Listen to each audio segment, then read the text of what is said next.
yang berbeda. Bukan karena dia punya etnis yang tidak serupa dengan kita, tapi karena dia mampu menista apa yang buat kita berharga. Mungkin terlalu lama bergaul dengan 9 naga, orang-orang yang kelewat kaya, membuat dia lupa bahwa banyak warga Jakarta masih mencoba untuk meningkatkan harkat dan martabat hidupnya. Memang mereka terdampar di bantaran kali, tapi mereka juga manusia yang selama ini tidak membebani negara. Mereka mencari nafkah, membanting tulang, mengeluarkan keringat untuk memberikan pada keluarganya harapan akan sebuah kehidupan yang lebih baik. Tapi apa yang terjadi? Mereka digusur dari tempat tinggal yang sudah mereka tempati berpuluh-puluh tahun, lalu dilemparkan ke rusun yang berjarak puluhan kilometer dari tempat mereka mencari nafkah. Sudah kita bisa duga dampaknya. Mereka tidak mampu membayar sewa yang kelewat mahal, dan akhirnya mereka kembali terlunta-lunta di tanah ibu kota. Yang tidak kalah memprihatinkan, dia dilanda oleh banyak kasus hukum yang membuat kita bertanya-tanya kekuatan siapa yang berada di balik semuanya, sehingga tidak satupun kasus hukum itu yang berhasil menjerat dirinya. Cerita tidak berhenti sampai di sini. Lihat kita, warga Jakarta, kita para orang tua yang punya anak-anak yang masih dalam usia pertumbuhan. Mereka butuh contoh, butuh teladan tentang pemimpin yang mulutnya bisa dipercaya.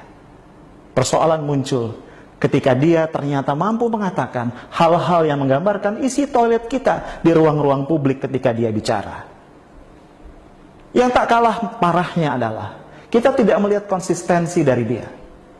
Dulu dia bisa mengkritik pendahulunya. Dia mengatakan seorang petahana mestinya cuti ketika masuk masa kampanye agar tidak menyalahgunakan kekuasaan, tidak menggunakan aset negara untuk kepentingan kampanye politiknya.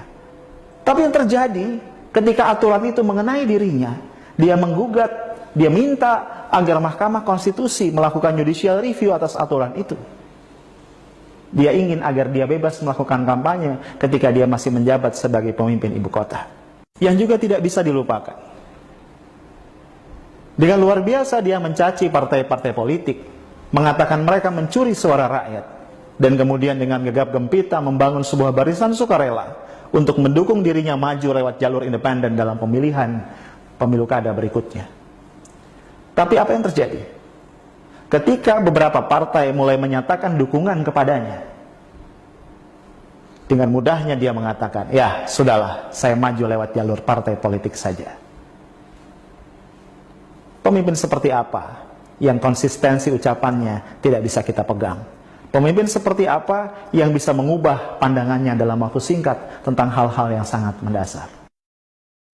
Yang lebih menyakitkan, dia bisa mengeluarkan kata-kata yang menistakan agama yang bukan agamanya. Bayangkan, dia mengatakan salah satu ayat dari Al-Quran, kitab suci umat Islam yang merupakan 85% lebih warga Jakarta, digunakan untuk membodohi mereka. Ini bukan persoalan sara. Sekali lagi, ini bukan persoalan sara.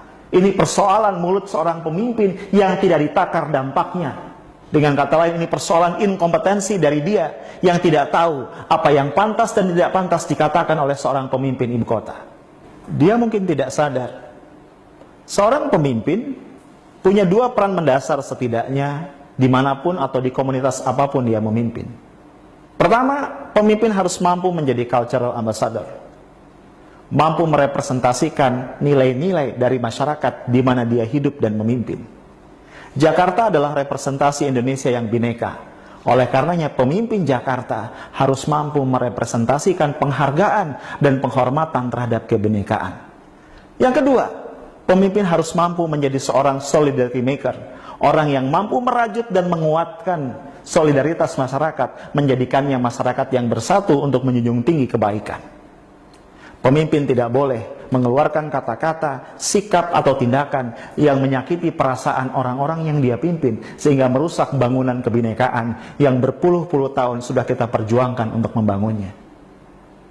Karena inkompetensi itu, tiada kata yang bisa kita sampaikan kepada dia bahwa waktunya sudah habis. Dia tidak pantas memimpin Jakarta